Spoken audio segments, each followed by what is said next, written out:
Correctional Officers.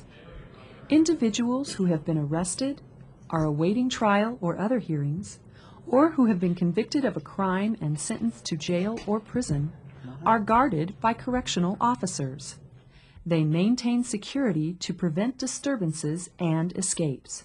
Well, I supervise inmates in the jail, and that involves moving inmates and supervising that they're all healthy and not fighting, and that they're eating and they're not ill, and obviously ensuring safety and security of the jail, making sure all of our inmates are where they're supposed to be frequently, doing very frequent checks and counts to make sure that all the inmates are there.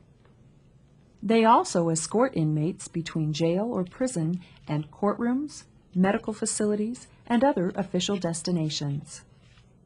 Many of these officers work in small county and municipal jails or precinct station houses as deputy sheriffs or police officers and have wide-ranging responsibilities.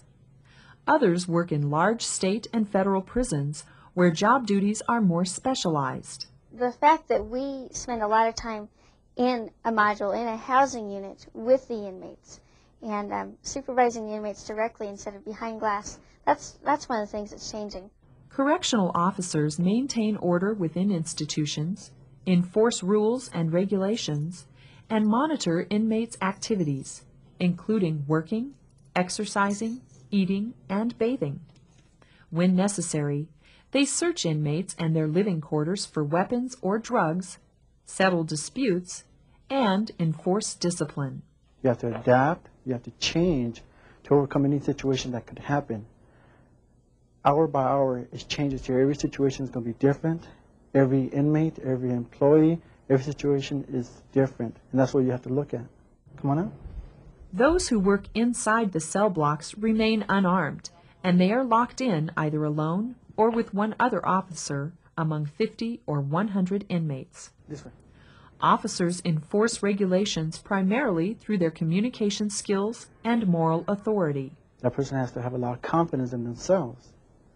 And that confidence is going to show anytime you go into a situation that you have to resolve a conflict. Depending on their duties, officers may work either indoors or outdoors. Some indoor areas are well lighted, heated, and ventilated. Others are overcrowded, hot, and noisy. This work can be stressful and hazardous. Officers are occasionally harassed, injured, or killed by inmates. 40-hour work weeks are standard, but because of the need for around-the-clock surveillance, some officers work nights, weekends, and holidays. Overtime is sometimes required. Most institutions require officers to have a high school diploma, be a U.S. citizen, and have no felony convictions. When I was really young, I noticed that I wanted to be in law enforcement. So I started even doing training there by joining an ROTC program, getting a lot of classes in communication skills, writing skills, joining clubs that would let me speak to individuals and also in groups. And then falling into military to help me gain some more leadership experience, going to college to help me learn the criminal justice system on an educational level. Officers must be in good health and meet formal standards of physical fitness, eyesight, and hearing. Many systems screen applicants for drug use and require candidates to pass written or oral examinations as well as background checks. Training based on the guidelines of various professional organizations is provided. While some states have special training academies, all states provide on-the-job training after formal instruction.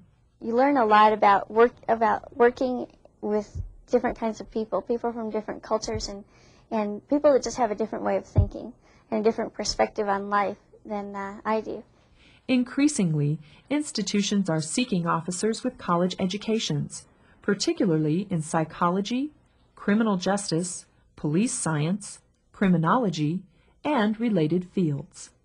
Typical job duties might include escorting inmates from court to jail or prison, supervising work detail in the jail or prison kitchen, inspecting the facilities for irregularities, and writing frequent reports on each inmate.